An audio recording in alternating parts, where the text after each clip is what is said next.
Mi nombre es Juana Hoffman, yo les cuento un poquito, yo soy abogada de formación, tengo un posgrado en Derecho Urbano y en Derecho Ambiental y ahí fue cuando uní los dos temas. He sido activista ya hace como 15 años de temas ambientales y tengo una maestría en ordenamiento ambiental del territorio. En este momento soy la coordinadora de la Red por la Justicia Ambiental en Colombia y soy abogada de la Asociación Interamericana para la Defensa del Ambiente. Es en verdad un gusto para mí estar acá con ustedes. Yo no les puedo más que dar herramientas porque el saber está en ustedes. Y las herramientas que yo creo pueden ser prácticas son aquellas que normalmente aparentan ser más técnicas, ¿no? Como estos tecnicismos del ordenamiento territorial, de los planes, de lo que incorpora, de que nos hablan cuando nos hablan de un POT, del suelo urbano, del suelo rural, y ahí nosotras tenemos una capacidad inmensa para incidir. Y ahí se están jugando día a día decisiones que nos van a impactar en nuestros territorios. Decisiones que van a terminar yendo, digamos, estando en el medio de las decisiones políticas más importantes. Nada es más nuestro que el territorio y nada nos compete más que la forma de distribución del mismo. Entonces, miremos cuáles son los principios desde la normatividad de ordenamiento territorial. Nosotros tenemos una ley marco, que es la ley 388 de 1997, y en esta ley 388 del 97, hoy compilada en el decreto 1077 del 2015, tenemos como todos nuestros referentes en temas urbanos y de ordenamiento territorial. En cualquier disposición de ordenamiento territorial, hoy en Colombia sabemos que los principios base son tres. Primero, la función social y ecológica de la propiedad. ¿De qué hablamos cuando hablamos de función social y ecológica de la propiedad? Ese es un gran salto que dio nuestra Constitución de 1991 a la Constitución del 86, ¿cierto? Porque es la capacidad de entender que el territorio tiene un fin ecológico y un fin social, y eso trasciende el concepto de propiedad privada. Entonces, ¿qué pasa? Si yo tengo un terreno y yo digo, este es mi territorio, acá yo puedo hacer lo que yo quiera, soy amo, señor y dueño, pues no. Hay dos conceptos, que es la función social y ecológica del Estado Social de Derecho, que se tienen que materializar. Esto se da más que en lo social, para serles muy cierto, en el tema ambiental.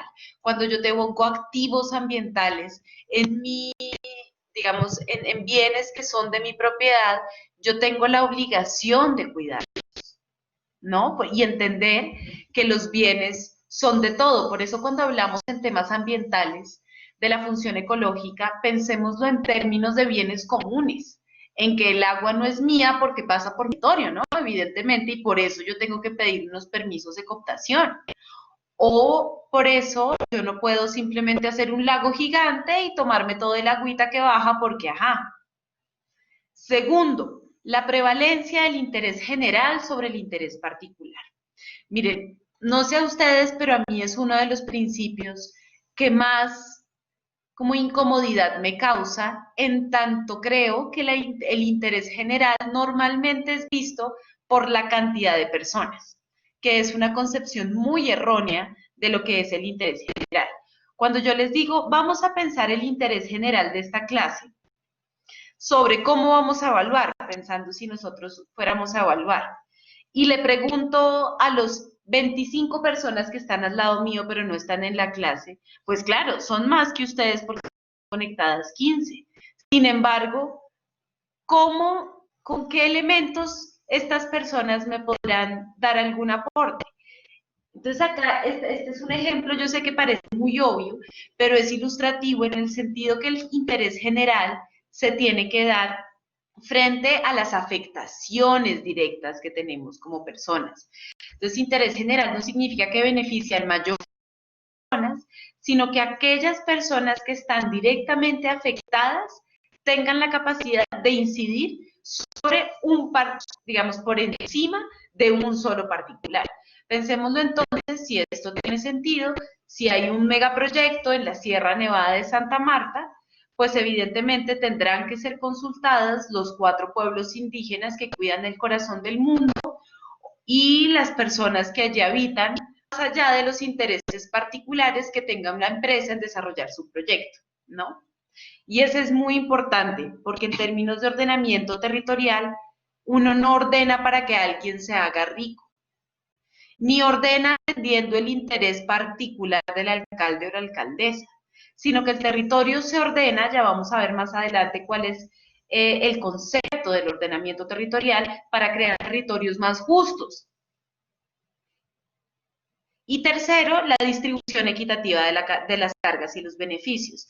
Este principio nos dice que tiene que haber una justicia distributiva y tiene que haber el concepto de justicia ambiental, tiene que estar aplicado a todas las decisiones que nosotros tomemos dentro del territorio. Entonces, además de ser que existe una función social y ecológica, que el interés general, que todas las decisiones tienen que tomarse digamos, en aras al interés general, existe esta distribución equitativa de cargas y beneficios, en donde, por ejemplo, pensemos en la calidad del aire. La calidad del aire es un tema que muy fácilmente refleja la injusticia ambiental. Si pensamos en Bogotá, la peor calidad del aire cuando tenemos alertas, estamos en alerta amarilla o en alerta roja, en el siguiente del en el cual la mayoría de la población vulnerable de la ciudad. Entonces, son ellos quienes además están asumiendo las cargas extras de la contaminación. Y muy probablemente no los beneficios que están generando las industrias que contaminan o todos los carros que andan en las calles. Entonces, cuando tenemos esos 3 principios muy claros, ya podemos abordar el ordenamiento territorial desde una perspectiva mucho más pública, ¿no? De los bienes públicos. Hay otros principios que son muy importantes y es el principio de autonomía y el principio de unidad. Recuerden el artículo 1 de nuestra Constitución que dice: Colombia es un Estado social de derecho organizado en forma de república unitaria, descentralizada y con autonomía de sus entidades territoriales. Ahí nos dicen muchas cosas. La primera, que Colombia es un Estado unitario. Unitario, ¿por qué? Porque nosotros tenemos 3 ramas del poder público que son, pero no son descentralizadas, sino centralizadas. Hay un solo Congreso, un solo órgano legislativo, hay un solo presidente, ¿no? Un solo órgano ejecutivo, hay una sola Corte Constitucional, etcétera. Pero también dice que es autónoma, porque dice que tiene autonomía de las entidades territoriales. Y eso es muy importante, porque cuando uno se va a los anales del Congreso, empieza a entender que lo que ellos querían cuando discutían de estos temas era que Colombia fuera hacia un Estado regional en donde, por ejemplo, Falsborda aportaba las discusiones que desde la autonomía de las entidades territoriales y desde la descentralización real se podía aportar a una regionalización. Y ahí entonces el tema de autonomía, descentralización y el entender que según la Constitución el municipio es la entidad fundante del ordenamiento territorial en virtud del principio de cercanía, que nos dice, nadie conoce mejor a los habitantes y las necesidades del territorio que quien lo habita, ¿cierto? Por ejemplo, si le preguntamos a María Jiménez sobre Soacha, ella nos va a poder decir muchas más cosas que las que les puedo decir yo en este momento desde Villa del Leyva, porque cada quien sabe cómo su territorio vibra, ¿cierto? Un territorio es mucho más que un canasto en el que nosotros metemos elementos como si fuera un repertáculo vacío. El territorio es cultura, el territorio es memoria, el territorio son nuestras experiencias, nuestros ancestros, nuestros sueños. Y eso es lo que el ordenamiento territorial, ¿no? Se supone que entra a regular las relaciones que se gestan dentro de este territorio. Tiene por objeto complementar la planificación económica y social en una dimensión territorial. se supone racionalizando las intervenciones sobre el territorio y orientando su desarrollo y aprovechamiento sostenible. Yo les voy a hablar acá con una terminología de lo que describe la reglamentación, la normatividad y la doctrina. Les dejo claro, por ejemplo, que cuando yo utilizo el término recursos naturales, no estoy de acuerdo en que la naturaleza sea un recurso, pero así lo mencionan las normas, ¿no? Esta cosa es nuestro lenguaje normativo, que me parece claro para efectos metodológicos, y otro es lo que como activistas sabemos. Además, el ordenamiento territorial nos da la definición de las estrategias territoriales de uso, ocupación y manejo del suelo. Imagínense ustedes la cantidad de intereses que se dan cuando uno ordena el territorio. ¿Qué da más poder en Colombia que la tierra? Nada, ¿cierto? O sea, es lo que más nos da poder. El que tiene la tierra tiene el poder. Y el que además tiene el poder de ordenar esa tierra, tiene mucho más poder. Entonces, acá lo que yo voy a intentar brindarles es unas herramientas para entender el ordenamiento territorial, los instrumentos y las formas de incidir. En este, además, diseño y adopción de instrumentos, procedimientos, actuaciones que nos van a permitir ejecutar actuaciones urbanas integrales, ¿no? El pensar cómo hacer mejores ciudades. Y también el ordenamiento territorial busca la definición de los programas y proyectos que concretan esos propósitos. Tiene que reconocer las condiciones de diversidad étnica y cultural. Nunca se nos puede olvidar que estamos en un estado pluriétnico y multicultural, donde somos muchas Colombias que vivimos en una Colombia. A veces nosotras no sé por qué nos imaginamos como una Colombia andina, olvidándonos que tenemos dos costas. Además de estas costas, un desierto maravilloso en La Guajira. Fíjense que nosotros somos uno de los países más megadiversos del mundo y es precisamente por toda nuestra riqueza geográfica. Y esta riqueza geográfica además se suma a toda esta maravillosa diversidad étnica que tenemos. Y ahí entonces eso nos obliga a que el pluralismo y el respeto a la diferencia sean siempre conceptos imperantes en la toma de decisiones. E incorporará instrumentos que permitan regular dinámicas de transformación territorial de manera que se optimice la utilización de la naturaleza. Ahí les voy a contar una cosa, digamos, una anécdota muy bella, y es que yo cuando empecé a trabajar el tema de ordenamiento indígena, la primera vez que subí a la Sierra Nevada y me reuní con los 4 pueblos, y yo no, es importante la autonomía y buscar instrumentos de planificación, y de pronto el mamo se estaba riendo.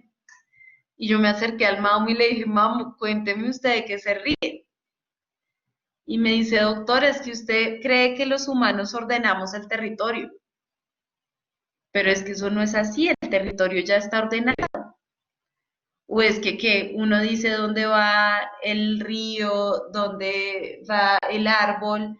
No, lo que hay que ordenar son las relaciones humanas que afectan el territorio, no el territorio per se.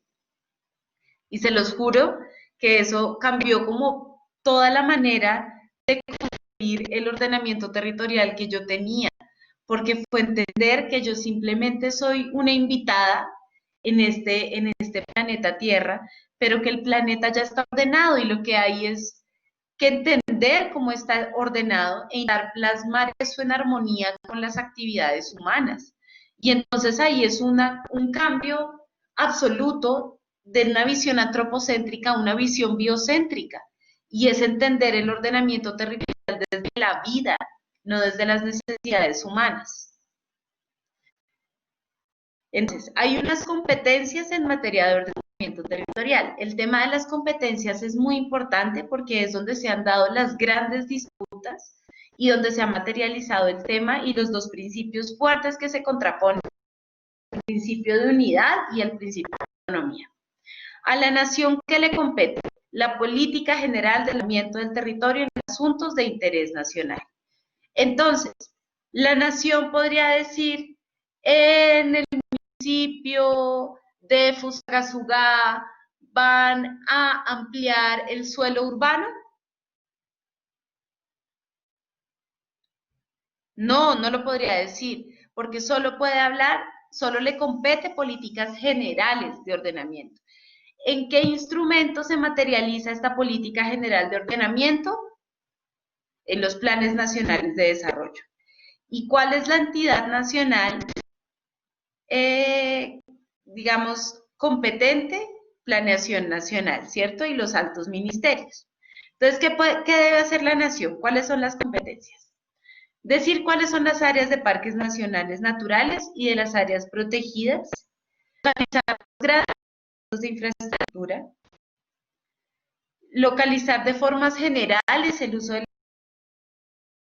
la productiva en coordinación con lo que diga la ley, el decreto hoy vigente 1076, determinar las áreas limitadas en uso por seguridad y defensa, los lineamientos base de urbanización, estos temas que tengan un carácter general. A nivel departamental, le corresponde la elaboración de directrices y orientaciones para el ordenamiento de porciones específicas o de la generalidad del territorio, especialmente en los escenarios de uso y ocupación, y de hallar el potencial óptimo de los departamentos. Entonces, ¿qué pasa? Un departamento tampoco puede decirle a los municipios cómo deben ordenar los usos del suelo o cuál debe ser su ocupación. Sin embargo, en este momento están en construcción los POD, los Planes de Ordenamiento Departamental. Estos son planes en los que se busca la armonización de los instrumentos de planificación de carácter local, que son los planes de ordenamiento territorial, los planes básicos de ordenamiento territorial y los esquemas de ordenamiento territorial. ¿Cuándo tenemos un esquema de ordenamiento territorial? Cuando tenemos un municipio de menos de 30.000 habitantes, un plan básico de ordenamiento territorial cuando tenemos municipios de 30.000 a 100.000 habitantes y planes de ordenamiento territorial cuando tenemos más de 100.000 habitantes. ¿En qué se diferencian estos instrumentos? En la complejización de los estudios. Entre más grande sea nuestra ciudad, entre más habitantes tengamos, más complejos deben ser los estudios para hacer cualquier modificación dentro de los instrumentos de planificación. Entonces, estos instrumentos de planificación nos deben dar como una visión a largo plazo de nuestra ciudad, de lo que queremos como municipio.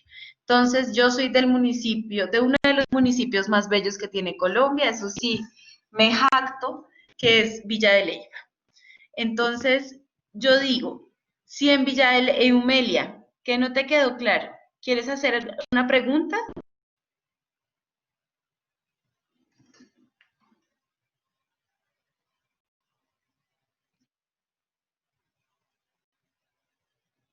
Sí, Eumelia, te escuchamos. Sí.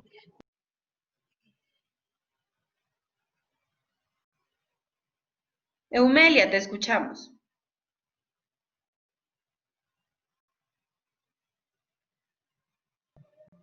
Hola. Eumelia, Hola. última Ahora oportunidad, sí. te escuchamos. Ahora sí. Es que Sí. el internet está terrible. Bueno, lo que pasa es que yo quería preguntar que dice que hay 3 fases del plan de ordenamiento territorial, el departamental, el municipal y el otro no lo alcancé a escuchar porque la señal está, obviamente, terrible, está muy terrible la señal. Eumelia, no, entonces recapitulemos. Estamos acá hablando de las competencias, ¿no? Ya hablamos de las competencias de la nación y vamos en las competencias del departamento. Cuando hablamos de las competencias del departamento, yo les digo que existe un instrumento que se llama el Plan de Ordenamiento Departamental, que este plan de ordenamiento departamental debe armonizar y buscar la armonización de los instrumentos de ordenamiento territorial a nivel municipal. ¿Cuáles son estos instrumentos de ordenamiento territorial a nivel municipal? Los planes de ordenamiento territorial. Pero entonces, dentro de estos planes de ordenamiento territorial a nivel municipal, existen 3 categorías. Los EOTs, esquemas de ordenamiento territorial, son los instrumentos para los municipios más chiquilines, para los que tienen menos de 30.000 habitantes. Si el municipio tiene más de 30.000 habitantes hasta 100.000 habitantes, el instrumento se llama Plan Básico de Ordenamiento. de BOT. Y si el instrumento tiene, y si el municipio tiene más de 100.000 habitantes, se llama plan de ordenamiento territorial. Entonces yo hablaba de tres, es porque a nivel departamental se debe buscar la armonización de las visiones de estos instrumentos de planificación. Entonces ahí yo les daba el ejemplo de Villa de Leyva, el municipio del que soy yo. Si Villa de Leyva tiene dentro de su plan básico de ordenamiento territorial la visión a largo plazo de ser un municipio ecoturístico, si el departamento va hacia ser un municipio minero, pues como que nada tendría sentido, ¿no? Entonces la idea es que se logre una visión regional, porque lo interesante de las entidades territoriales y el desarrollo de la planeación territorial es que logremos unas visiones conjuntas, porque juntos, así como cuando nosotros nos estamos organizando, juntas somos más fuertes. Eso mismo pasa con las entidades territoriales. Están también a nivel metropolitano, que son las áreas metropolitanas, tienen que elaborar los planes integrales de desarrollo metropolitano, y los municipios que deben formular y adoptar los planes de ordenamiento. Ahora bien, ¿cuáles son las competencias de los municipios y los distritos? Pues los municipios y distritos, ya vimos, recordemos, son la entidad fundante del ordenamiento territorial y son los que deben formular y adoptar los planes de ordenamiento territorial, reglamentar de manera específica los usos del suelo, optimizar los usos de la tierra y coordinar los planes sectoriales. Entonces, ¿quiénes son competentes para ordenar los usos del suelo? Que era la primera pregunta que nosotros hacíamos. Los municipios. ¿Quién de los municipios? El consejo. ¿Por qué el consejo? Porque el consejo es quien adopta el acuerdo mediante el cual se adopta el plan. Miremos, los planes de ordenamiento del territorio se denominan en planes de ordenamiento territorial, planes básicos de ordenamiento territorial y esquemas de ordenamiento territorial.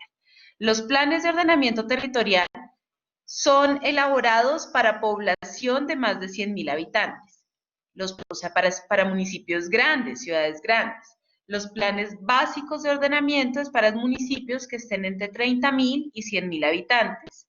Los esquemas de ordenamiento son para municipios pequeños que tengan menos de 30.000 habitantes. Esto puede cambiar, por ejemplo, si un municipio de 18.000 habitantes tiene unas dinámicas de urbanización o unas dinámicas territoriales que se parecen más a una ciudad mediana y por ende tiene planes básicos de ordenamiento territorial. ¿Cuál es la diferencia entre estos tres instrumentos de ordenamiento territorial? Estos tres se diferenciarán en el nivel de detalle de los estudios técnicos para la modificación o revisión de cada uno de ellos. El esquema de ordenamiento territorial es un plan de ordenamiento territorial, y esto se entiende frente a las complejidades mismas que se asumen al tener mayor cantidad de territorios dentro, mayor cantidad de personas en un territorio. ¿Cuáles son los componentes de los planes de ordenamiento territorial? O sea, ¿qué hay dentro de un plan de ordenamiento territorial? Hay básicamente tres componentes. Un componente general, el cual estará construido por objetivos, estrategias y contenidos estructurales de largo plazo. Un componente urbano, el cual tendrá las políticas, acciones, programas y normas para administrar el desarrollo físico urbano, y un componente rural que tendrá pues las políticas, acciones y programas para orientar esta interacción entre los asentamientos rurales y la cabecera municipal, así como la utilización del suelo. Hablemos un poquito de la vigencia, ya que estamos en esta diapositiva. Pensemos que un plan de ordenamiento territorial, por norma, tiene una vigencia de 3 periodos constitucionales, o sea, 3 periodos de elección. ¿Esto qué quiere decir? 12 años, ¿cierto? 3 periodos de alcalde. Sabemos que hay tres componentes, ¿no? Un componente general, que tiene elementos estructurales de largo plazo, componente urbano y componente rural. Este componente general, en donde están los objetivos, donde tenemos la capacidad de ver adelante en el tiempo y ver cuál es la visión del territorio, pues ese tiene un componente de largo aliento. Y por ende la vigencia se entiende de 12 años. El componente urbano y el componente rural podrá tener una vigencia o de 8 años o de 4 años, dependiendo del nivel de detalle que tenga cada una de ellas. Normalmente las vigencias del componente urbano en su estructura duran 8 años. Cada 8 años más o menos se cambia el uso del suelo. No cada 4 años porque sería una locura. ¿Qué pasa aquí? La realidad, evidentemente, y la ficción se mezclan. Normalmente lo que vemos que pasa es que cada alcalde sube y cada alcalde intenta cambiar en su integralidad el plan de ordenamiento territorial. Y por eso en Colombia ha sido tan difícil lograr una integración de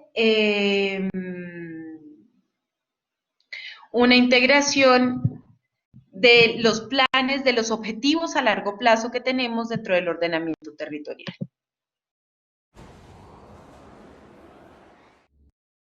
¿Existe participación en el ordenamiento territorial? Claro que existe y además de existir es una obligación.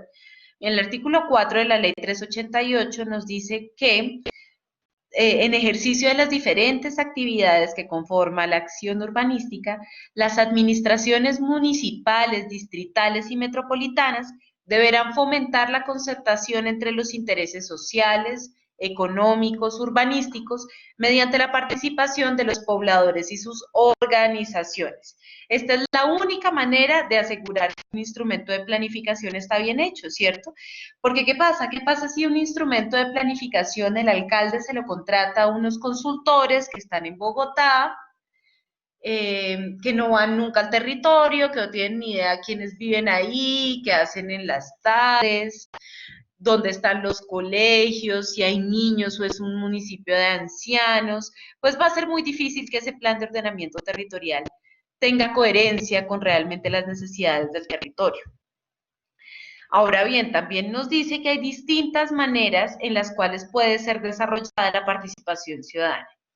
Una es mediante derecho de petición. Evidentemente sabemos que nosotras siempre podemos usar el derecho de petición para particulares frente a entidades públicas, la celebración de audiencias públicas, el ejercicio de la acción de cumplimiento, que a mi juicio es una acción ideal y funciona mucho, la intervención en la formulación, discusión y ejecución de los planes de ordenamiento territorial, ahora vamos a ver mediante qué mecanismo, y en los procesos de otorgamiento de las licencias urbanísticas, ¿cierto? Cuando ponen esas vallas gigantes siempre antes de entregar una licencia y nos dicen, bueno, ¿usted quiere participar?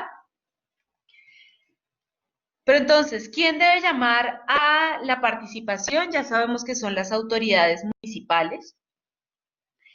Y es importante que las organizaciones civiles que estén pues organizadas, ¿no? Reconocidas, etcétera, siempre puedan participar para poder proponer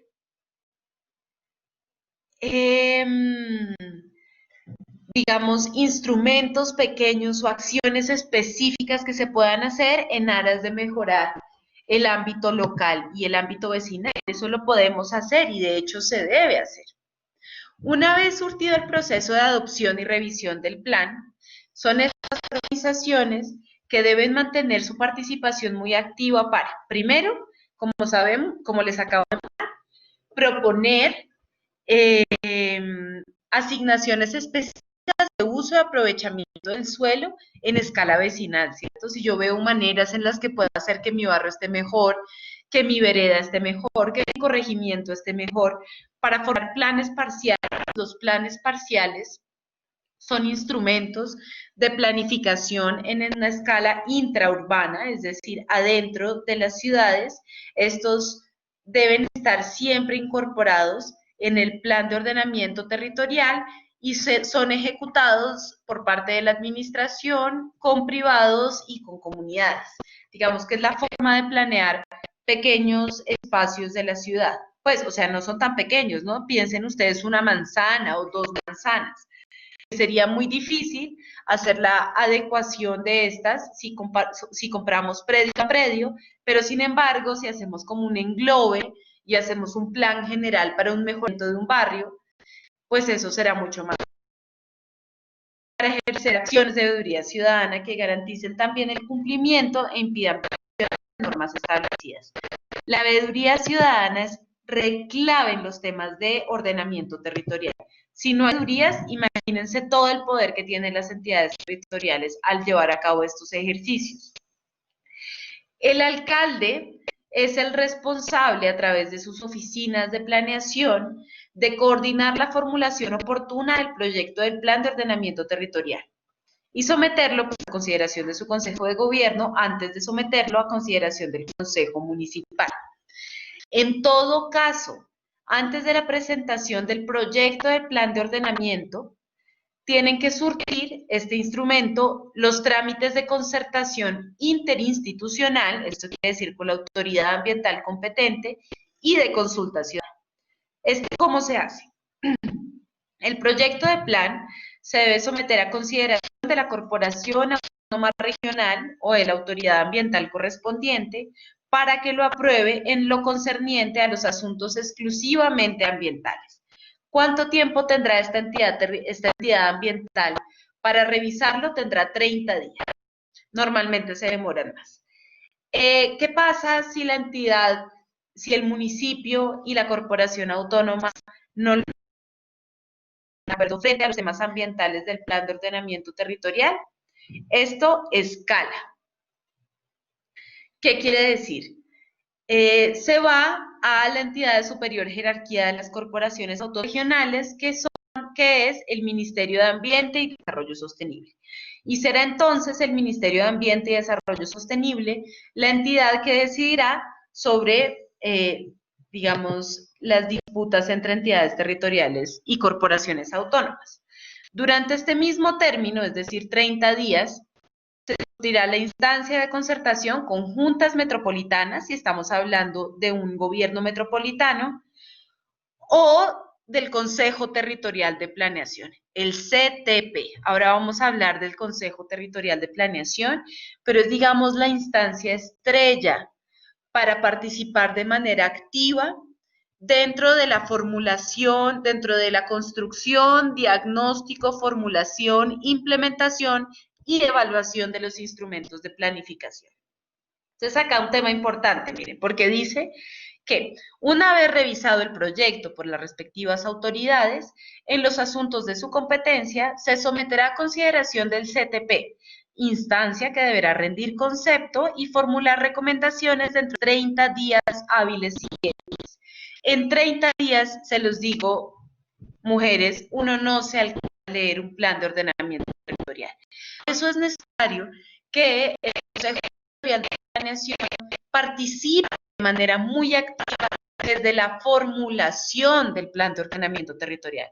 Si uno está desde el principio, cuando se está formulando un plan de ordenamiento territorial, después cuando lo estén implementando, yo ya sé de qué se trata.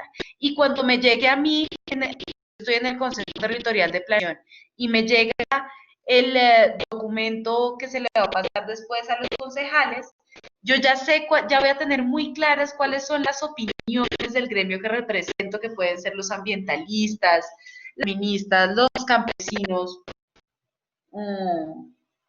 y voy a poder dar todas mis opiniones de manera fundamentada. Entonces, CTP, Consejo Territorial de Planeación.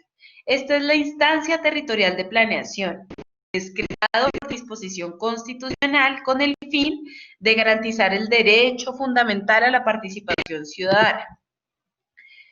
Miren, se basa en estos artículos, el artículo 340, en la ley 152, que es la que nos establece las autoridades e instancias territoriales, y la Corte Constitucional también ha desarrollado cuál es el papel de los consejos territoriales de planeación para participar.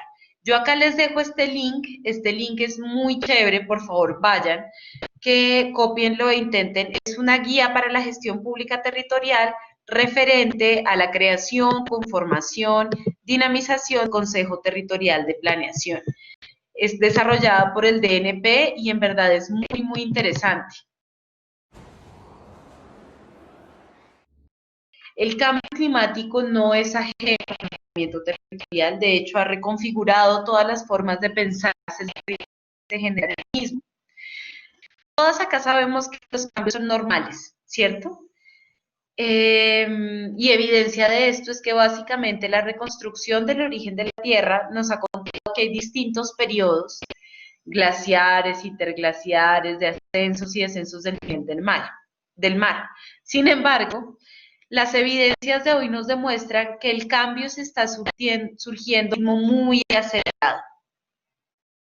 El link está en las diapositivas. Eso, Oscar ya te lo envió. El mayor problema de este cambio tan rápido que se da en el clima es que nuestra sociedad evidentemente no están preparadas para asumir los efectos que esto nos puede traer. Entonces se están derritiendo las masas glaciares. No sé si ustedes sepan el dato, pero por ejemplo, en este momento en Colombia tenemos ya más del 70% de nuestros glaciares han desaparecido, nos quedan solo 6 nevados, y esos 6 nevados en 30 años, si seguimos como vamos, no nos quedará más que el recuerdo. Eso es muy triste, porque de los glaciares, de las masas glaciares, de nuestros nevados, se abastecen muchos acueductos. Y muchos de los ecosistemas que dependen como de la armonización sistémica, pues también se verán afectados. La diferencia de este cambio, evidentemente, es la generación. Es que es un cambio generado por los seres humanos y no es un cambio generado naturalmente. Ha sido además nuestro acelerado proceso de carbonización, petrolización e industrialización. Entonces, desde el 92 empezaron a reunir distintos países y en 2015 se creó el Acuerdo de París, que es un instrumento internacional cuyo principal objetivo es el de mantener el aumento de la temperatura media del mundo por debajo de 2 grados centígrados y en caso que se pueda de 1,5 grados. El IPCC, que es el panel intergubernamental de expertos sobre cambio climático, ya nos dijo en el informe el año pasado, miren, 2 grados es demasiado. Tenemos que hacer todo lo posible, señores estados, para que esto no pueda subir más de 1,5 grados. Piensen que este efecto es acumulativo. ¿Qué quiere decir? Que si yo hablo de que suban 2 grados, significa que en 10 años, más o menos, subirán aproximadamente 10 grados centígrados por el efecto acumulativo en cada uno de nuestros territorios. Entonces, si yo en este momento estoy acá en Boyacá, en el páramo, con 15 grados, estaré con 25 grados dentro de 10 años. Evidencias que no se podrá cultivar papa en 25 grados. Según el IDEAM, Colombia ha perdido cerca de 179.000 hectáreas de bosque natural en 2016, imagínense eso, 44% más que en 2015. Solo en la Amazonía, que es la región más deforestada en Colombia, en donde está el 67% de la superficie de bosques, se arrasaron con 70.000 hectáreas. Como principales causas de la deforestación, pues está el acaparamiento ilegal de tierras y el cambio indiscriminado en el uso del suelo. En Colombia, ¿qué ha pasado? Digamos que han habido unas corrientes y unas decisiones importantes en las altas cortes colombianas referente a este tema, ¿no? Y hemos empezado a ver la materialización en decisiones judiciales de los derechos de la naturaleza.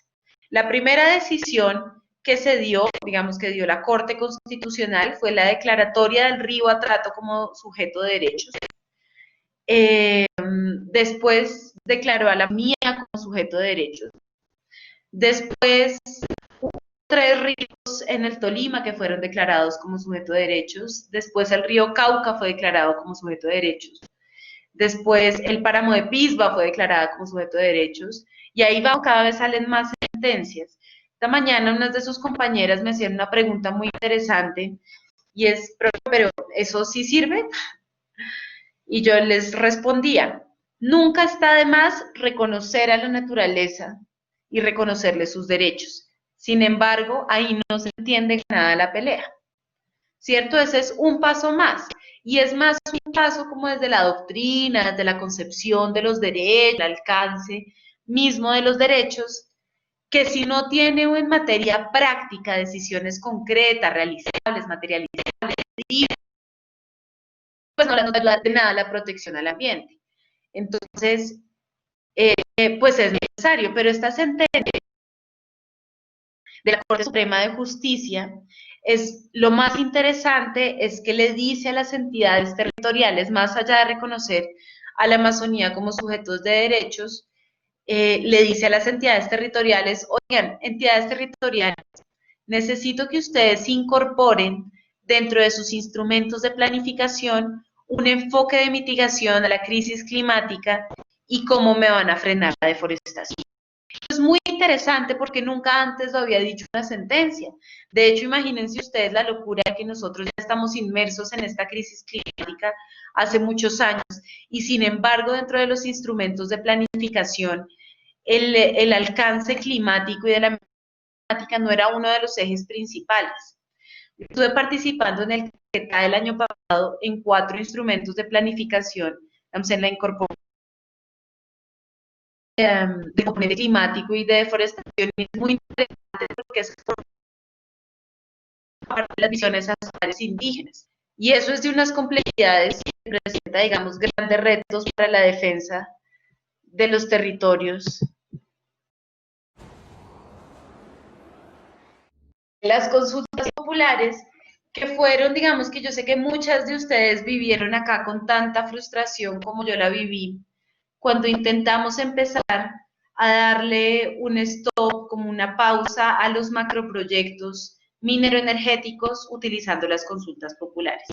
Miren, las consultas populares siempre han existido, ¿no? Siempre habían existido, digamos, o sea, siempre desde la Constitución 31 y la Ley 134.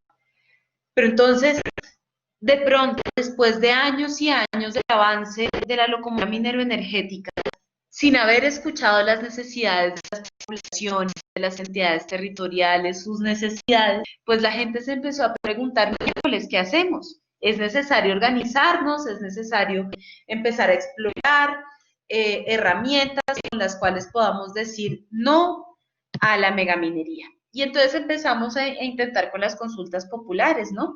Miren, este mapa lo hicimos a finales de 2018 en la Red por la Justicia Ambiental. Pensando en ese momento había 1.504 mineros vigentes, de los cuales más de 3.500 estaban en explotación. Y eso generó lo que se ve en este mapa, ¿no? Y es que en casi todos los departamentos de Colombia, municipios empezaran a decir, ojo, ojo, nosotros no queremos eso, queremos poder decidir sobre nuestro futuro. ¿Esto de dónde parte? La Constitución del 91 ha sido reconocida como una constitución ambiental, ¿cierto? Como lo dijimos al principio. Y es que tenemos más de 65 artículos que versan sobre disposiciones ambientales, reconoce el derecho al ambiente sano, en el artículo 79, en el artículo 80 nos da la primera definición de ordenamiento ambiental del territorio. Y la Corte Constitucional nos había ayudado, digamos, en temas de consolidación jurisprudencial a defender los territorios desde su consolidación en 1991. La Corte entonces había enfatizado en la necesidad de respetar las normas ambientales y además nos había recordado en múltiples jurisprudencias que los títulos mineros no dan derechos ilimitados sobre el aprovechamiento de recursos naturales. Tanto es así que aún hoy hay una discusión que no está zanjada sobre si los títulos mineros le dan a usted o no un derecho adquirido.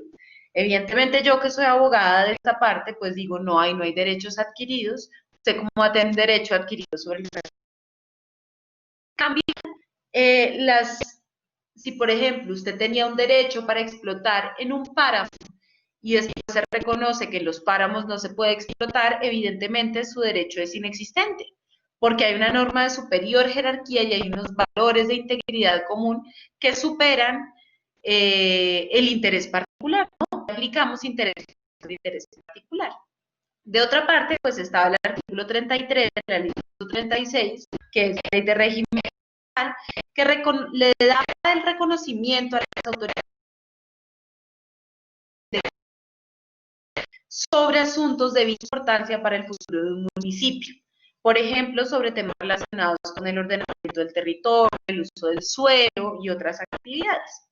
Entonces, las consultas populares tenían una consagración constitucional y además una consagración legal. Y pues tienen como unos requisitos, ¿no? Evidentemente. La Corte Constitucional, además, en varios autos, en la sentencia T445, en la C123, había dicho, sí, evidentemente, se puede, por medio de una consulta popular, garantizar la protección del ambiente, regular los usos del suelo, y si esto quiere decir prohibir explotación de materiales, minerales o hidrocarburos, pues se tendrá que dar, ¿no? Un poco en la noción de la ponderación de derechos. Y entonces la jurisprudencia había recogido como unas reglas, que era que las autoridades locales y nacionales tienen competencias concurrentes en los asuntos mineros, ambientales y energéticos, y que por eso tienen que coordinar el ejercicio de sus funciones.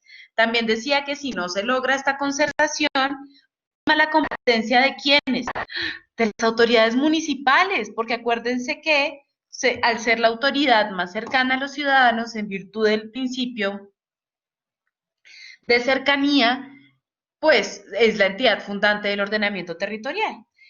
Y el Consejo de Estado también había dado unas sentencias y unas decisiones progresivas que decía que si no se respetaban estas decisiones de las consultas populares, lo que iba a haber era un vaciamiento del principio de autonomía. ¿Se acuerdan que hablamos hace una hora que el principio de autonomía tiene un núcleo base y que cuando ese núcleo se toca, pues el principio deja de tener sentido? Entonces, ¿qué pasó con las consultas populares? Pasó algo muy triste y pasó que hubo una jurisprudencia agresiva, pasó que la composición de nuestra Corte Constitucional cambió y eso influyó de manera determinante en las decisiones que estaba haciendo la Corte sobre los derechos ambientales y fundamentales de la participación. Y entonces dice la Corte en la sentencia que las consultas populares ya no son el mecanismo para prohibir las actividades extractivas del municipio. Piensen ustedes que cuando salió esta sentencia, ya habían 54 consultas populares pendientes para frenar proyectos de minas y energía. De estos 54, en la mayoría de las veces, la registraduría dijo que no se podían hacer porque ellos no tenían la plata para hacerlo. Y entonces, muchos municipios dijeron, bueno, lo que vamos a hacer entonces, como ya se metieron con las consultas populares, vamos a hacer acuerdos municipales para proteger el territorio, ¿no? Y acuerdos municipales en donde se prohíban estas actividades. Que recuerden que una consulta popular per se no tiene efectos jurídicos. Los efectos jurídicos de las consultas populares se materializan cuando éstas están dentro de un acuerdo municipal, porque ese acuerdo tiene que ser incorporado al instrumento de planificación, que es el único instrumento en donde se reglamentan los usos del suelo. Entonces, para cualquier prohibición o habilitación de usos del suelo, esto tiene que estar por un acuerdo municipal dentro del instrumento de planificación. Esta sentencia SU 095 le dio la razón a la empresa Manzarrobar Energy en una acción de tutela que interpuso contra el Tribunal Meta por haber aprobado la consulta popular de Cumaral. Y entonces, esta sentencia nos dice que se aparta expresamente de la T445 y nos dice que las entidades territoriales no son autónomas ni tienen competencias absolutas en materia de explotación del subsuelo y de los recursos naturales. Entonces, que por eso no tienen con la competencia sobre estos recursos. Y además exhortó al Congreso para resolver esta tensión de competencias.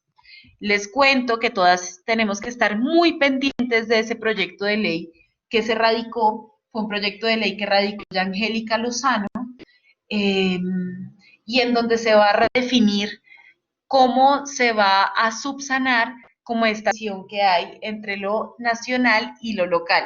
Eso puede ser una gran oportunidad o nos pueden meter un montón de técnicos dentro de esa legislación.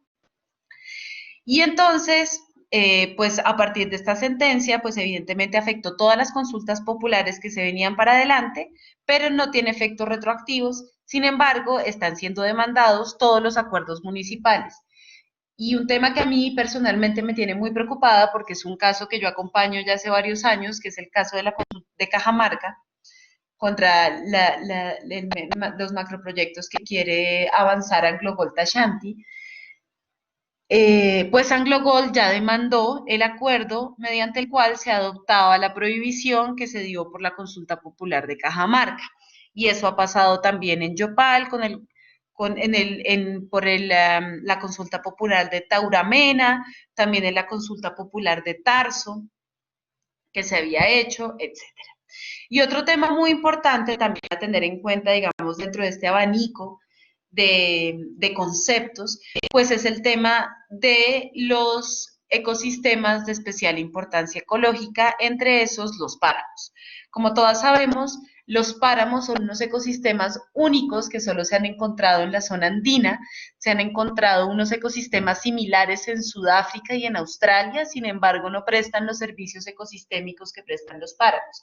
De los páramos encontrados, el 60% los tenemos en Colombia. Son ecosistemas vulnerables, frágiles y donde se produce la mayoría del agua del que hoy nutre a las ciudades y a los distintos municipios en el país. De los páramos poco se había hablado. Miren ahí, los páramos hoy tenemos, creo que son, ¿cuánto es? Así, el 39% de las áreas protegidas son páramos. De estos, 9 están en Sumapaz. Y entonces acá, oh, wow, pero Sumapaz está en Bogotá. Pues sí, imagínense que Bogotá solo tiene 30% urbano y tiene 70% de su extensión territorial rural. Y de ese 70%, casi la mitad cae en páramo. Eso pasa como cuando uno se piensa Colombia, ¿no? Que normalmente no sé por qué nosotros creemos que Colombia solo es un país andino. Entonces nos lo pensamos desde las montañas y se nos olvida que Colombia también es un país costero, que tiene además 2 costas y que hay que pensarlo como un país andino, pero como un país costero también. Y entonces, hasta hace muy poco, también en virtud de una sentencia de la Corte Constitucional, de la C035, en donde abordó los temas cruciales para el ordenamiento territorial, nos dijo que los páramos son incompatibles con la actividad minera, ¿cierto? Y entonces ahí hizo una prohibición en medio de esto que les he contado, que es la judicialización de las políticas públicas ambientales, hizo la prohibición, pues, digamos, se manifestó la prohibición de desarrollar actividades mineras en ecosistemas vulnerables como los páramos, siempre y cuando estos estuvieran delimitados. En este momento creo que hay 36 páramos delimitados, de estas delimitaciones 15 están demandadas por falta de participación y que yo tenga conocimiento, están volviendo a delimitar pues Santurbán, Sumapaz, Cruz Verde y creo que hay varios otros que están también en proceso de redelimitación. Entonces, esto digamos para advertir que es muy importante mirar qué ha dicho la Corte Constitucional y las altas cortes en materia de jurisprudencia con estos temas que estamos abordando. Vamos entonces a nuestros componentes del plan de ordenamiento. ¿Se acuerdan? 3, componente general, en donde está el componente estructural, componente urbano y componente rural. Aquí, antes de entrar a explicarles este tema, solo les quiero hablar sobre la esquizofrenia de esta ley, de cómo se hizo la ley 388 pensando en un país urbano y no pensando en un país rural. Imagínense que, tanto así que se llama la ley urbana, la ley 388, que es la que nos habla de todos los temas de ordenamiento territorial, en cómo describe el suelo rural esta normatividad, como aquel suelo que no está urbanizado. O sea, la ruralidad se describe a partir de la urbanización.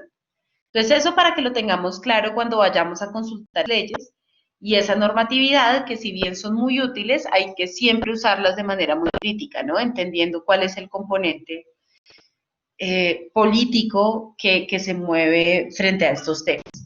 Miren, este contenido general del POD, recordemos que es el contenido de largo plazo que nos va a durar 12 años, no estrategias territoriales de largo plazo y mediano que complementarán el manejo territorial, el desarrollo municipal. Entonces acá vamos a pensar a largo plazo cómo va a ser la ocupación, el aprovechamiento y el manejo del uso del suelo y también de la naturaleza. En esto entonces nos habla el contenido estructural rural, entonces que nos va a decir cuál es la identificación de las infraestructuras, redes de comunicación y los elementos de equipamientos estructurantes para el territorio. Por otro lado, el componente urbano del plan de ordenamiento territorial, pues nos dirá cómo se definirá el desarrollo y la ocupación del espacio físico, del suelo urbano y del suelo de expansión urbana. Entonces, nosotros tenemos tres tipos de suelo. Suelo urbano, suelo rural, ¿no? Como los dos bases. También hay suelo de expansión urbana. El suelo de expansión urbana es el suelo al que hoy no llega el perímetro de servicios públicos. Pensemos que la distinción normativa entre suelo urbano y suelo es hasta dónde llega el perímetro de servicios públicos de las entidades territoriales. Entonces, el suelo de expansión es el suelo en el cual nosotros vemos que se va a expandir la ciudad. Entonces, ¿hacia dónde va a crecer la ciudad? No, va a crecer hacia el suroccidente. Entonces, ahí vamos a habilitar la expansión para ir organizando ese suelo y organizando. Recuerden que cuando uno habla de organización territorial es pensar en la armonización de las relaciones que se dan dentro del territorio para que cuando crezca la ciudad no crezca de manera abrupta y no estemos preparados, sino que haya una armonización entre lo que pasa y lo que lo regula. Y por otro lado también está el suelo suburbano, que es una categoría del suelo rural, en donde ya hay unas dinámicas urbanas. Entonces, que tarde o temprano ese suelo rural entrará a ser suelo urbano.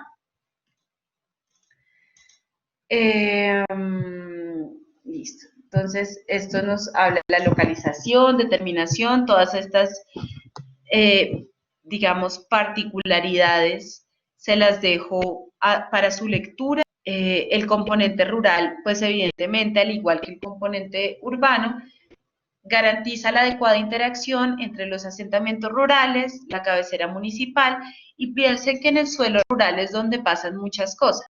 En el suelo rural es donde pasa la minería. En el suelo rural es donde yo tengo mis usos forestales. En el suelo rural es donde yo siembro. Y están mis usos agrícolas. Entonces, mis usos agropecuarios. Entonces, el uso del suelo rural está reglamentado en el decreto 3600, que es uno de los decretos, y donde también está reglamentada la estructura ecológica principal. Estos han sido uno como de los aspectos del ordenamiento territorial menos estudiados en Colombia, a pesar de ser un país con una extensión más urbana que rural. Más rural que urbana.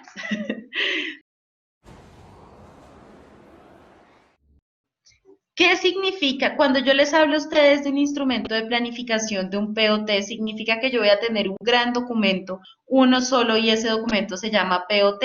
No. El POT está compuesto de tres instrumentos. El primero se llama DTS, Documento Técnico de Soporte. El segundo se llama Documento Resumen y el tercero es el acuerdo que adopta el plan. Entonces, en este primer documento, que es el documento rural, el documento técnico de soporte, Quien acaba de hacer la pregunta, guárdala y me la haces ahora al final, que además es una pregunta muy chévere porque en el caso de fracking, yo soy una de las abogadas principales del caso hace años, entonces ahí les puedo contar varias cositas que tengan, si tienen preguntas sobre cómo va el avance de esa nefasta técnica en el país. Entonces, este DTS contiene el desarrollo, la descripción, la aplicación de todos los procesos técnicos que permitieron en la construcción del instrumento de planificación tomar decisiones. Recuerden que hay una máxima en esta. Hay alguien que tiene el micrófono abierto ya. Hay una máxima en esta construcción. Es que no puede haber nada dentro de los instrumentos de planificación que no tenga un soporte técnico. Sí, ustedes saben que en sus municipios están el alcalde o sus amigos, etcétera, poniendo y quitando cosas del plan de ordenamiento territorial sin sustento técnico, eso es ilegal. Y todo ese soporte técnico, todos los estudios, todas las consultorías, todo, digamos, toda esa fortaleza técnica que realmente sostiene el plan de ordenamiento territorial va a estar en el documento técnico de soporte. Entonces, si yo quiero averiguar realmente qué dice mi plan de ordenamiento territorial, yo no me voy al acuerdo. Pues sí, el acuerdo es importante, pero el documento al que yo tengo que ir es al DTS. ¿Listo?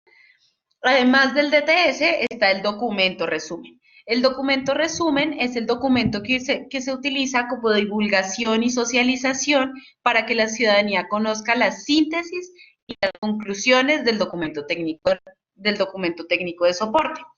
Entonces, yo tampoco me voy al documento resumen cuando quiero estudiar a fondo un instrumento de planificación.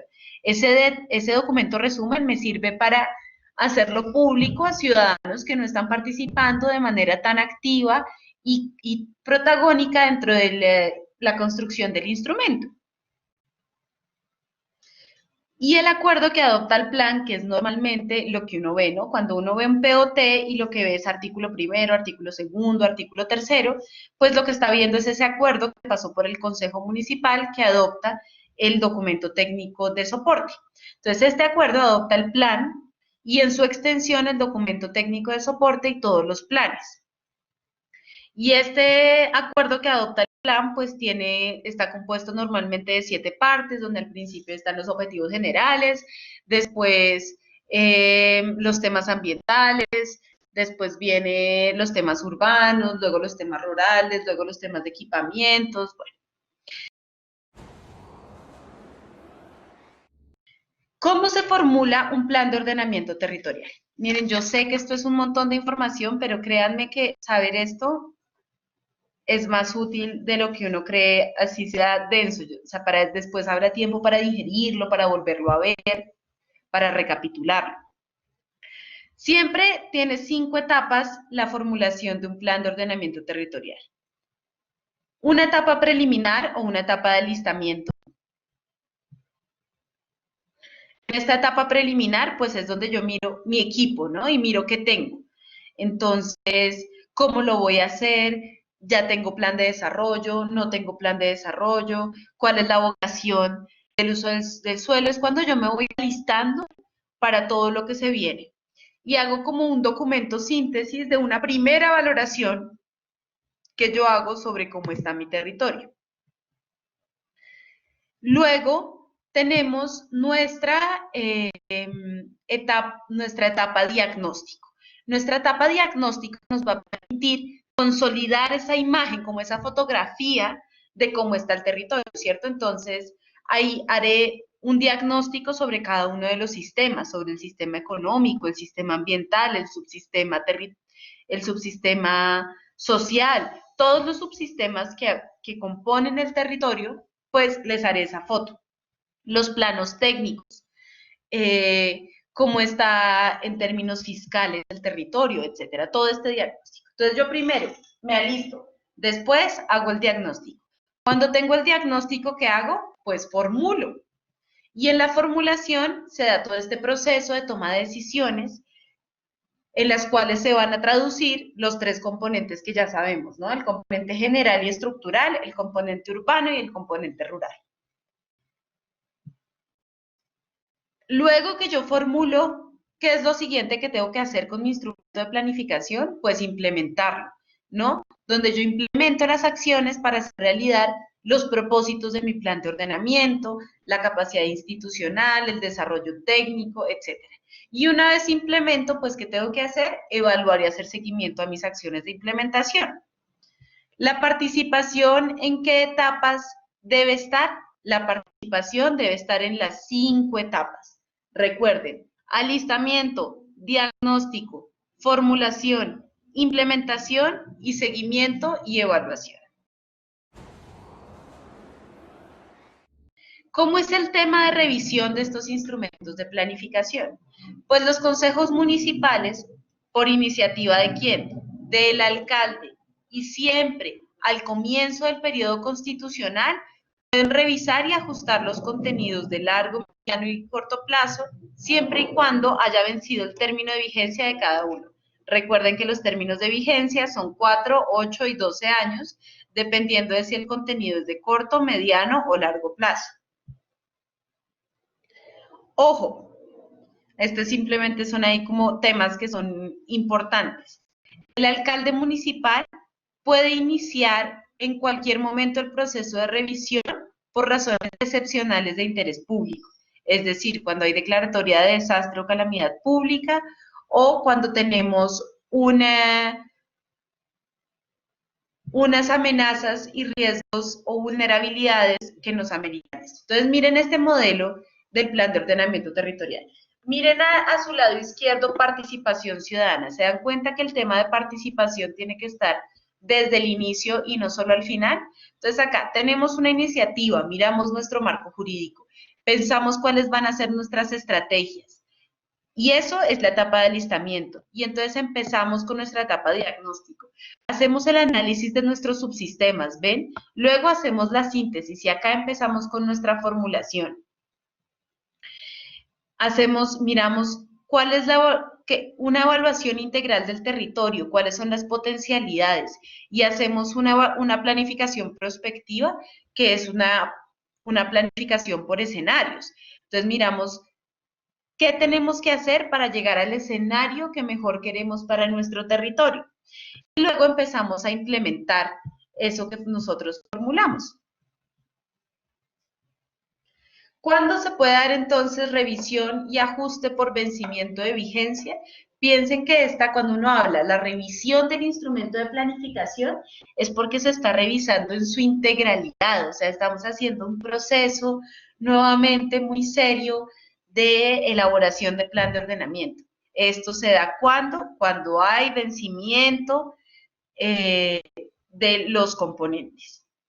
¿Puede haber revisión y ajustes por motivo de excepción e interés público? Ya sabemos que sí, en cualquier momento del proceso de implementación, siempre y cuando se presenten las situaciones excepcionales.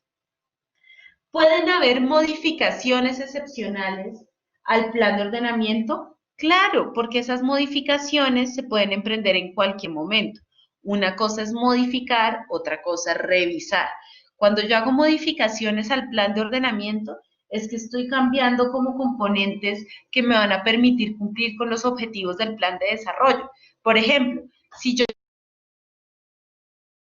que mi municipio no quede destacado, pues voy a tener que cambiar unas acciones puntuales. O, por ejemplo, si yo quiero cambiar el índice de construcción, hacer que puedan construir un piso más, pues para eso no tengo que hacer revisión de todo mi componente, sino solamente una modificación de más singulares.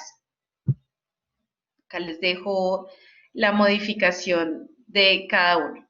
Acá está el proceso de revisión del plan de ordenamiento, que ya lo hablamos, que siempre tiene que tener una fase de consulta y también todo instrumento de ordenamiento territorial tendrá un programa de ejecución que es de carácter obligatorio. En este programa de ejecución se dan las actuaciones que se van a hacer sobre el territorio y que serán ejecutadas en cada periodo de administración. Entonces, el programa de ejecución tiene un periodo de 4 años, dependiendo de cada una de las administraciones en donde está.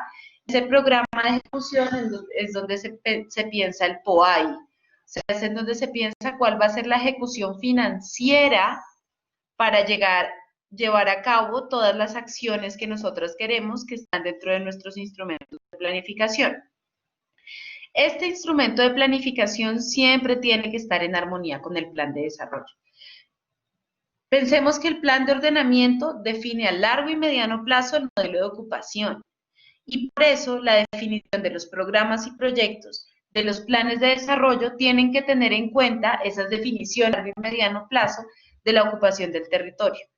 Uno no crea territorios justos, resilientes, equitativos, haciendo cambios cada 4 años en estas visiones de largo plazo de territorio, ¿cierto? Porque entonces así nunca se va a poder consolidar realmente lo que se busca.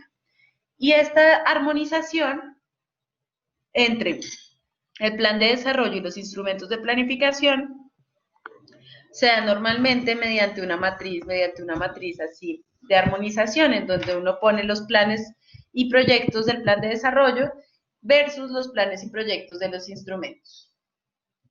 Algo importante en la cual insisto, recordemos que existen instancias de concertación y de consulta. Concertación siempre es interinstitucional, consultas son todas las etapas de consulta con el Consejo Territorial de Planeación. ¿Cómo se aprueba un plan de ordenamiento territorial? El proyecto de plan de ordenamiento, como documento consolidado después de que surte esta etapa de participación y concertación, será presentado por el alcalde al Consejo Municipal o Distrital. Si transcurridos 60 días de la presentación del proyecto del plan, el Consejo Municipal o Distrital no adopta decisión, el alcalde puede adoptarlo por decreto. ¿Listo? Entonces no es si el Consejo Municipal dice no. No, si el Consejo Municipal dice no, pues igual el Consejo Municipal se está pronunciando sobre el instrumento de planificación. Si no es cuando este no dice nada. Ya sabemos que la vigencia y revisión se divide en largo plazo, mediano plazo, corto plazo. Acá les dejo como más desarrollado cada uno para que ustedes puedan después consultar estas diapositivas y les sirva como una herramienta útil para sus actuaciones diarias. Como bien hablamos, pues estos planes clasificarán los territorios entre suelo urbano. El suelo urbano, pues, es el que cuenta con infraestructura vial, redes primarias de energía, acueducto, alcantarillado, y es en donde se posibilita, donde ya es posible la urbanización y edificación. El suelo de expansión urbana, que ya sabemos que está destinada a ser urbano y a donde se va a expandir la ciudad. Y la determinación de este suelo siempre se debe ajustar a las previsiones de crecimiento de la ciudad, ¿cierto? A la posibilidad de dotación, miren, del sistema vial, de transporte, de servicios públicos, de parques y de equipamientos colectivos. Y el suelo rural, que como yo les decía, la norma menciona los terrenos no aptos a urbano. Y es que yo cada vez que leo esto les juro que me da una rabia, pero bueno, eso es lo que dice la norma. Y el suelo suburbano, que es una categoría que está dentro del suelo rural, en la cual se mezclan los usos del suelo y las formas de vida entre campo y ciudad. Acá es muy importante tener en cuenta el principio de realidad. El principio de realidad nos dice que tenemos que llamar a las cosas como son. Entonces, si yo estoy en un suelo que así esté en un área que está muy verde, llena de montañas, tan bonita, pero tiene unas dinámicas urbanas, mano, eso es suelo urbano. Porque de lo contrario, pues estamos haciendo esto de pensar en cómo elevarle el uso del el precio de la tierra, etcétera. Dentro del suelo rural, entonces tenemos el suburbano, también tenemos el suelo de protección, que son las áreas que por sus características geográficas, paisajísticas y ambientales tienen restringida la posibilidad de urbanizarse. Y esto está dentro del ordenamiento territorial, recuerden, decreto 3600. Y con esto yo creo que ya podemos ir concluyendo como estas grandes ideas conceptuales que hemos abarcado, y es pensemos cuáles son las determinantes. Yo les hablaba de las determinantes del ordenamiento territorial, ¿se acuerdan? También les dije que estas determinantes están en el artículo 10 de la Ley 388. Básicamente nosotros tenemos 4 determinantes, que son estas normas de superior jerarquía, que siempre van a ser el marco de ejecución de los instrumentos de planificación. Las primeras determinantes del ordenamiento territorial son las determinantes ambientales. Las segundas determinantes son nuestras normas que tienen que ver con patrimonio, patrimonio cultural, patrimonio inmaterial, todos los temas de patrimonio. Nuestras terceras determinantes tienen que ver con infraestructuras. Entonces, ¿esto qué quiere decir? Con red vial, con puertos, con aeropuertos, todo lo que tiene que ver con infraestructuras y equipamiento. Y nuestra cuarta determinante del ordenamiento territorial son los temas metropolitanos. Entonces, acá, digamos, esto sigue hablando de las categorías del suelo rural. Entonces, detengámonos en las primeras categorías, en las primeras determinantes. Determinantes ambientales. Son aquellas normas dirigidas a la conservación y protección del ambiente y a la prevención de amenazas y riesgos naturales, que determinan lo que puede o no estar dentro del plan de ordenamiento territorial. Entonces, estas determinantes ambientales son las directrices que se expiden por las entidades del Sistema Nacional Ambiental, que son las que nos dice nuestra Ley 99 del 93, hoy compilada en el Decreto 1076 del 2015, como la limitación derivada de parques nacionales naturales. Entonces, miren, ¿cuáles son las determinantes ambientales? Todas las regulaciones sobre conservación, manejo del ambiente de zonas marinas y costeras. Entonces, esto es como todas las directrices que organiza la DIMAR y que organizan todos los institutos adscritos y vinculados sobre los bienes de uso público, como son las playas, como es el mar abierto, etc. Otras determinante ambiental muy importante es la que hablábamos de la estructura ecológica principal, que según este decreto 3600, es este conjunto de elementos bióticos y abióticos que dan sustento a todos los procesos ecológicos que tienen por objetivo la preservación, la conservación, la restauración, el uso y el manejo sostenible de los recursos naturales.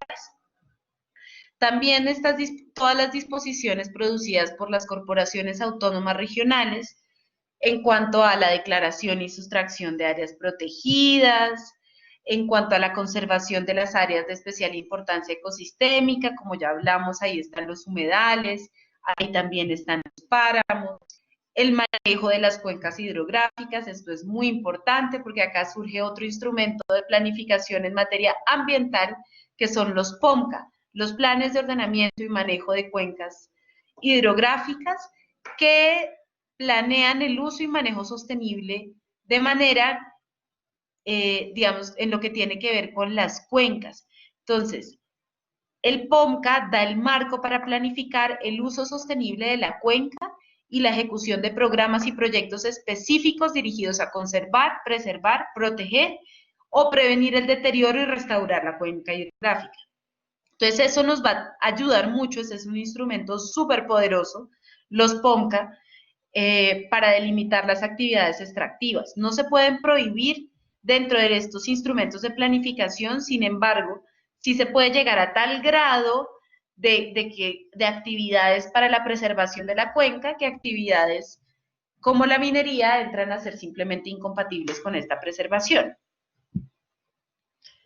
También las normas que rigen sobre la Política Nacional para la Gestión Integral del Recurso Hídrico, que son claves, el manejo de las rondas hídricas como áreas de conservación. Hoy la norma nacional nos dice que las rondas hídricas de los cuerpos hídricos es de 30 metros de lado y lado, y eso también es muy importante porque el objetivo de estas rondas es prever la conservación del agua. Y el agua, recuerden, es uno de nuestros bienes públicos. Ahora bien, terminando estas determinantes ambientales, que les digo es la primera determinante del ordenamiento territorial, que nos da la Ley 388 en su artículo 10, pensemos un poquito sobre las ETIs, entidades territoriales indígenas.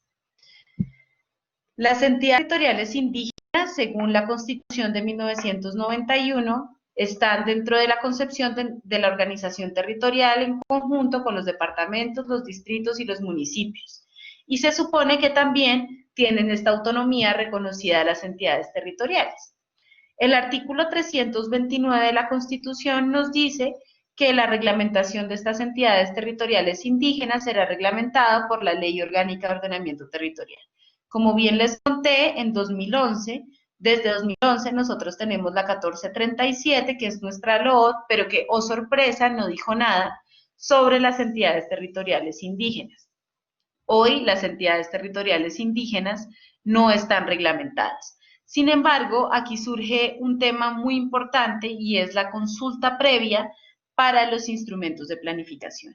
Como ustedes bien saben, la consulta previa es un derecho fundamental de las comunidades étnicas en Colombia. En Colombia tenemos comunidades étnicas reconocidas, los raizales, los indígenas, los afrodescendientes, la comunidad rom, o la que es la misma comunidad gitana, y la comunidad palenquera. Entonces, para estas comunidades, solo la comunidad afro y los indígenas tienen territorios colectivos. Pero para estas 5 surge la consulta previa. Sin embargo, solo estas 2 gozan de territorios colectivos por la noción misma de colectividad que está arraigada en sus comunidades. ¿Qué pasa? Hay muchas entidades territoriales en el país en donde hay comunidades indígenas y en donde hay entidades territoriales indígenas, ¿cierto? Municipios donde hay entidades territoriales indígenas. Entonces acá quería contarles sobre 2. Un caso es el caso de Buenaventura. En Buenaventura se hizo la revisión de todo el plan de ordenamiento territorial sin hacerle consulta previa a las comunidades afro que viven en Buenaventura. Las comunidades afro pusieron una tutela contra ese POT y lo ganaron. Hoy ese POT está en proceso nuevamente de construcción con las comunidades afro.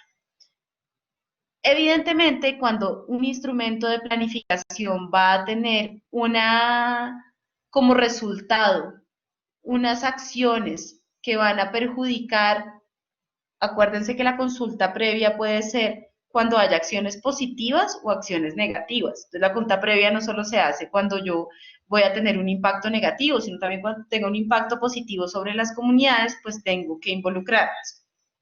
Entonces, ahí es un caso bastante obvio, porque las comunidades afro, pues, están dentro del perímetro urbano de Buenaventura.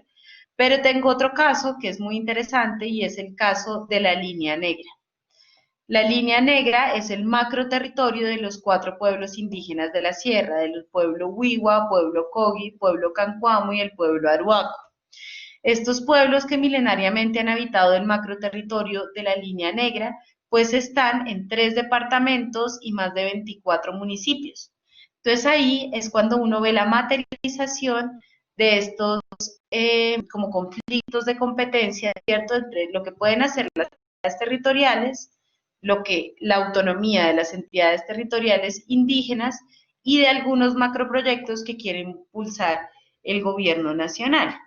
Entonces, simplemente para como poner sobre la mesa de discusión nuevos elementos de análisis que también incorporan la autonomía indígena. Ya no voy a ahondar conceptualmente en más temas, sin embargo, les quiero presentar qué más les dejo en las diapositivas como un insumo para el estudio de ustedes. Les dejo el tema del Sistema Nacional Ambiental para que ustedes miren qué es el SINA.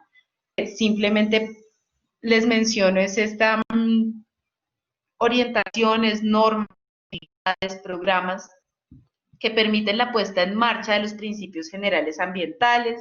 Existe un SINA territorial, que está integrado por los entes territoriales, y un SINA sectorial, que está representado por los ministerios y por algunos institutos.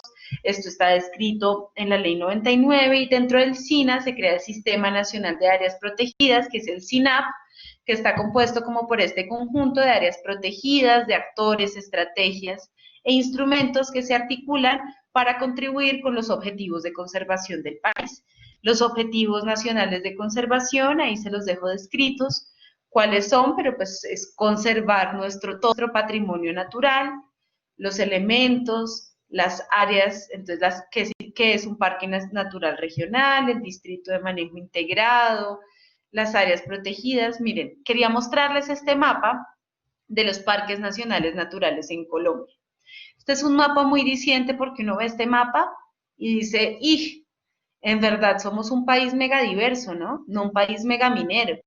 ¿Hacia dónde va, no? Somos un país con una riqueza biótica impresionante, llena de parques nacionales naturales, que es la categoría más estricta de protección. 56 parques declarados a la fecha. Sin embargo, pues en estos parques hay presencia de campesinos, hay títulos mineros, han sido objeto de fumigaciones, ha habido conflicto armado, hay ganadería, y el gobierno no ha sabido muy bien cómo tratar y cómo conversar, ¿no? Frente a lo que hay en estos parques.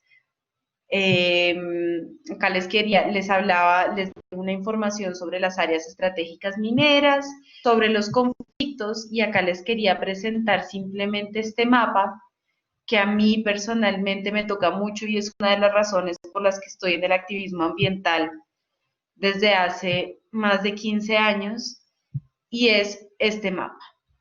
Miren, la misma Colombia que nosotros veíamos que está llena de parques nacionales naturales, está llena de bloques de exploración petrolera, está llena de títulos mineros otorgados y está llena de solicitudes mineras.